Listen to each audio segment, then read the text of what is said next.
Welcome to my channel.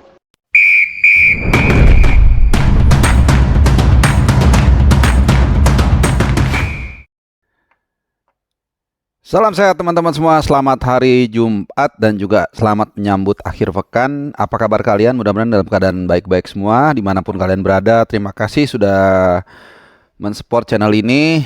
Dan bagi kalian yang baik subscriber maupun juga yang belum subscriber, ya, kali ini walaupun memang kita sebentar lagi akan menyambut final Euro hari Minggu malam atau Senin hari mempertemukan antara Spanyol dan juga Inggris, tapi gue ada yang mau gue update satu informasi yang cukup lumayan krusial, yaitu terkait dengan kontrak pelatih kesayangan kita Sintayong. Ya, mungkin kita sudah dengar untuk soal kontrak ini gak ada masalah, akan terus lanjut sampai 2027 ya, walaupun penuh dengan drama dan lain-lain.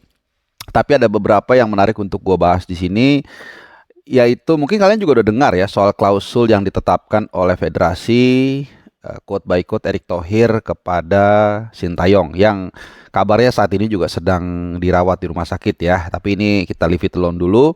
Kita bahas soal klausul kontrak yang ditetapkan kepada Sintayong apa aja, dan nanti kita akan analisa. Yang pertama adalah tidak ada keharusan atau mandatori atau syarat untuk meloloskan tim nasional Indonesia senior ke Piala Dunia 2026.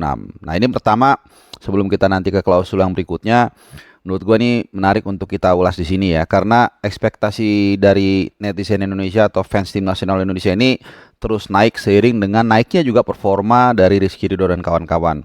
Sedikit gue berkaca di Piala Asia U23 kemarin misalnya, di babak grup kita nggak ada yang menyangka mungkin ya, bahkan kita bisa lolos ke babak berikutnya, bahkan ke semifinal dengan mengalahkan Korea Selatan. Tapi kemudian meskipun kita tertatih-tatih kalah dari Qatar di pertandingan pertama dengan segala ya kecurangannya dan sebagainya, tapi kemudian kita bisa bounce back dengan mengalahkan Australia 1-0 dan juga mengalahkan Yordania dengan style 4-1 dan kemudian Korea ya, walaupun kita gagal ke Olimpiade. Tapi kemudian ekspektasi masyarakat itu jadi berubah, jadi naik lagi. Akhirnya targetnya adalah lolos Olimpiade. Begitu nggak lolos kita kecewa. Nah, ini gue rasa juga harus fair menilai, dan gue harus memberikan apresiasi apapun itu kepada Erick Thohir yang dengan realistis ya, tidak membebankan STY melebihi menurut gue ya apa yang ada di tim nasional saat ini. Bukan tidak mau berharap, beda berharap, beda juga realistis gitu ya. Kalau berharap mah kita kalau bisa juara dunia gitu tuh. Tapi kan kita harus lihat kenyataannya ya. Walaupun kadang-kadang bisa saja itu melebihi ekspektasi atau bisa juga di bawah ekspektasi seperti U23 kemarin.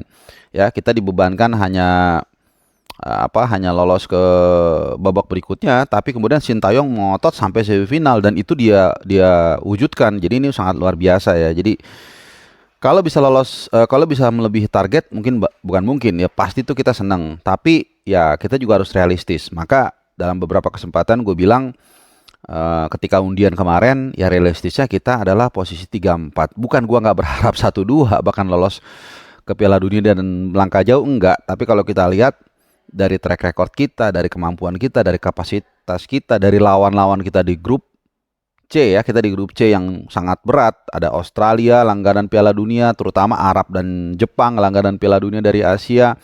Ya, bahkan juga kita masih harus menghadapi perlawanan Bahrain dan China. Mungkin Bahrain dan China kita bisa atasi lah. Maka sebagai analis lah katakan, atau jangan analis lah, gue sebagai pecinta bola, pecinta timnas, kita semua juga, kalau gue ya menilai kita realistis peringkat 3 dan 4. Ya, itu pun tidak mudah, tapi mudah-mudahan dengan dukungan sepenuh dari netizen Indonesia, dengan sedikit keberuntungan juga mungkin, karena nanti kita lawan Jepang itu di pertandingan terakhir bulan Juni tahun 2025. Berharap kita misalnya hanya butuh 1 poin, kemudian Jepang sudah lolos. Siapa tahu Jepang nggak nurunin pemain terbaiknya dan kita bisa mencuri poin. Seperti itulah gitu ya. Oh ya, sama satu nanti pertandingan pertama 5 September di Jeddah di Arab Saudi. Mudah-mudahan channel Bung Harpa bisa hadir di sana dan menjadi saksi sejarah ya.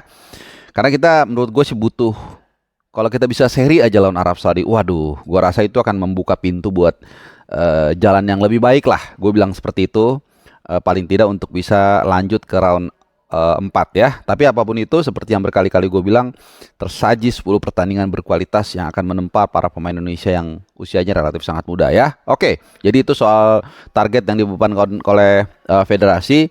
Yang pertama, yang kedua adalah soal ini targetnya ada kalau ini, yaitu meloloskan tim nasional Indonesia ke 100 besar dunia. Nah, ini kalau kita lihat track recordnya kan dari awal Sintayong hadir di timnas itu, posisi timnas itu ada di peringkat ke 173. Jadi poinnya totalnya adalah 964.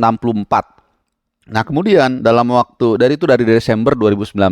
Nah, kemudian dalam waktu sekitar 4,5 tahun, yaitu selama ST melatih Indonesia, itu naik peringkatnya menjadi 134. Nah, itu kira-kira berapa tuh? 30, matematika gue lumayan jelek. 29, 3, 4, 5, 39 ya, 39 strip naiknya itu sangat luar biasa ya, dan menjadi 1109 poin. Ini sudah tinggi, sudah menembus 4 digit. Jadi nanti kalau kita lawan Arab Saudi di Jeddah tanggal 5 September, kita bisa seri aja, kita dapat poin lumayan. Apalagi kalau menang ya, walaupun itu tidak mudah, tapi siapa tahu kan gitu ya. Nah, 100 besar ini adalah target yang ditetapkan oleh PSSI atau federasi kepada Sintayong selama 3 tahun sampai 2027. Dan tentunya kita belum tahu lagi nanti di 2027 di Piala Asia ya yang akan dilangsungkan di Arab Saudi akan seperti apa targetnya, tapi harusnya sih sama dengan Piala Asia 2023 yang dilangsungkan dari 2024 awal tahun ini ya di Qatar, di mana saat itu kita ditargetkan lolos ke babak berikutnya dan itu dipenuhi oleh Sintayong. Ya, jadi tentunya mungkin ini juga yang membuat kemarin salah satunya ya tarik ulur kenapa kontraknya agak lama ditandatanganin, mungkin ada klausul take and give. Ya, pasti ada kenaikan gaji, sudah pasti 1000%, mungkin juga ada bonus dan itu wajar, gue yakin kita semua setuju. Tapi kemudian juga federasi yang menjadi wakil entitas sepak bola Indonesia juga menuntut juga, wajar ya, seperti kalian kalau naik gaji kan dituntut performanya akan apa namanya harus lebih baik ya. Jadi itu yang pasti selama ini Sintayong sudah menunjukkan kapasitasnya, kemampuannya dengan cukup baik dan didukung juga dengan federasi yang memberikan support dalam banyak hal, terutama juga pewarganegaraan atau gue sampai lupa kalau dia naturalisasi ya. Dan kita akan tunggu nanti 5 September atau sebelum 5 September apakah ada pemain baru lagi nanti yang masuk, karena 2 nama yang sangat kencang diendus adalah Kevin Dix yang pemain yang kita tahu punya profesi sebagai fullback kanan dan kiri, kemudian juga Oleh Romney pemain depan yang gua rasa juga sangat kita butuhkan, walaupun gua agak-agak sedikit melirik Josh Holong ya, walaupun usia masih sangat muda, nggak menutup kemungkinan untuk dibawa oleh Sintayong di 5 September atau 10 September nanti di Surabaya. Paling tidak saat ini adalah Josh Holong ini salah satu pemain depan masa depan Indonesia ya, setelah Ramadan Sananta yang di 2 atau 3 turnamen terakhir itu kurang cemerlang lah. Dia udah dicoba di Piala Asia Senior, kemudian juga di Piala Asia U23 dan bahkan di kualifikasi Piala Dunia, walaupun dia cetak gol ke gawang Vietnam di Midin, tapi performanya menurut informasi yang gue dengar kurang puas lah, paling nggak di mata dari Sintayong. Hoki Caraka juga demikian. Oke, dan terakhir ada kabar yang mengatakan Sintayong masih dalam perawatan dan menjalani perawatan yang cukup serius lah ya, semacam operasi. Gua nggak tahu, ini gue dengar ada beberapa berita, mudah-mudahan bisa gue share ya informasinya supaya ini supaya ada dasarnya. Kalau memang benar, tentunya kita berharap yang bersangkutan bisa segera lekas sembuh dan apapun treatment yang dilakukan itu bisa berjalan dengan lancar supaya dia bisa bugar kembali dan bisa mencurahkan hati, pikiran dan tenaganya untuk tim nasional kita dan menunaikan kontraknya sampai 2027.